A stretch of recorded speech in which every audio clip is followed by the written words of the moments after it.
Kublai Khan चीन में yuan खानदान की बुनियाद रखने वाला मंगोल बादशाह था। वो चंगेज़ खान का सबसे मशहूर पोता था जिसने अपने दादा की सल्तनत को बढ़ाया और वसी इलाके पर हुक्मरानी की। वो पहला गैर खान बादशाह था जिसने तमाम चीन को फतह किया। मगरिब में अक्सर कुबला खान कहलाने वाले कुबलाई खान ने सन 1260 में चीन के शाही तख्त पर कब्जा करके वहां 34 साल तक हुकूमत की थी। इस दौरान वो एक ऐसे फातेह के नाम से मशहूर हुआ जो सकाफत का भी शौक रखता था, लेकिन उसे अपनी खानदानी साख का भी ख्याल था जो कि हमला करने और लड़ने के हवाले से थी। उसके दादा चंगेज़ खान भी अपने मुखालफिन की एक बड़ी तादाद को कत्ल करने के लिए मशहूर थे। 13वीं सदी के अवाइल तक चंगेज़ खान की सल्तनत इस कदर वसी हो चुकी थी कि जितनी यूरेशियाई बर-ए-आज़म ने इससे पहले कभी नहीं देखी थी और ना ही आज दिन तक देखी है। ताहम कुबलाई खान ने सोच समझकर हुकूमत चलाने वाले हुक्मरान की साख बनाई जो उनके दादा की कत्ल व गारत वाली साख से कदरे मुख्तलिफ थी, लेकिन ऐसा अचानक नहीं हुआ था।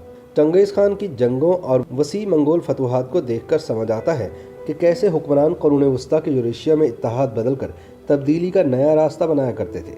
13वीं सदी के वस्फ़ में मंगोलों ने चीनी सोंग ख़ानदान के साथ मिलकर अपने बाहमी दुश्मन जोचन के खिलाफ कामयाब इत्तेहाद बनाया, लेकिन जब उन्होंने जोचन लोगों को शिकस्त दी तो फिर वो सोंग के भी खिलाफ हो गए।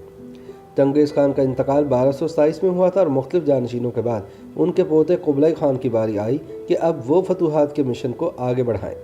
अगर देखा जाए तो सदी के वस्फ़ में चीन के अक्सर हिस्से का कंट्रोल मंगोलों के पास था और 1268 और 1273 के दरमियान कुबलाई के कमांडिंग जनरल ने, जो बज़ाते खुद मंगोल नहीं बल्कि चीनी थे, वस्ती चीन के जदीद सूबे हुए में सांग ख़ानदान के गढ़ का मुहासरा करके उसे फतह किया था।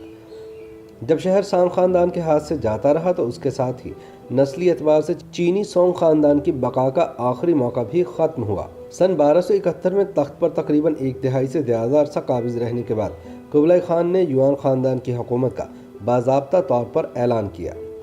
गैर मामूली तौर पर उन्होंने अपना लक़्ब अज़ीम खान ही रखा, जिससे चाहे बराए नाम ही सही यूरेशिया में दूसरे ख़ानदानों पर इनका असर और रसूख तो कायम रहा। ये पहला मौका था जब मुल्क पर किसी ऐसे ख़ानदान की हुकूमत कायम हुई जिसका ताल्लुक़ रिवायती तौर पर चीनी सरजमीन से नहीं था, और ये आखिरी भी नहीं थी। 1644 से 1912 तक चीन के हुक्मरान मोनचोज़ रहे जिन्होंने चंग ख़ानदान के तौर पर हुक्मरानी की।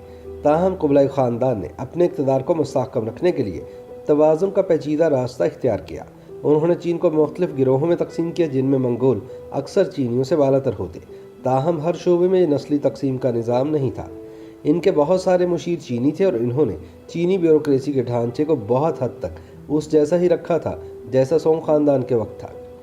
ये सल्तनत इसलिए भी मुख्तलिफ थी कि यह मशरिक़ वस्ता तक फैली हुई वसी सल्तनत का एक हिस्सा थी और इसका असर इसकी सकाफ़ती सरगर्मियों में नुमाया था।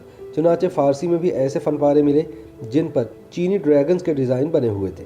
मंगोल सल्तनत ने अपने मुख्तलिफ हिस्सों के दरमियान डाक के निज़ाम को बेहतर बनाया और कालीन या चटाई बनाने में भी नुमाया बेहतरी आई। सन 1270 की दिहाई के अवाइल में एक मशहूर यूरोपीय सयाह कुबलाई खान के दारुल हुकूमत आए और वो थे वीनस के मशहूर सयाह मार्को पोलो। ये दारुल हुकूमत उस वक्त शेंडू के नाम से जाना जाता जिसे मगरिब में ज़मादू कहते थे और आजकल इसका नाम बीजिंग है। मार्को पोलो कुबलाई खान का महल और उसके बागात देखकर दंग रह गए। ताहम फिर कुबलाई खान के जवाल का ज़माना शुरू हो गया। कुबलाई की ख्वाहिश थी कि उसकी सल्तनत वसी से वसी तर होती चली जाए, चुनांचे उसने उन इलाकों पर भी हमले किए जिन्हें आज वियतनाम और म्यांमार कहा जाता है। 1271 और 1284 में कुबलाई का जापान पर नाकाम हमला भी इसी तोसी पसंदाना ख्वाहिश का हिस्सा था। कहा जाता है कि जापान पर हमले के लिए भेजी जाने वाली कश्तियों को अल्लाह की तरफ से भेजी जाने वाली तेज़ आसमानी हवाओं ने तबाह कर दिया था।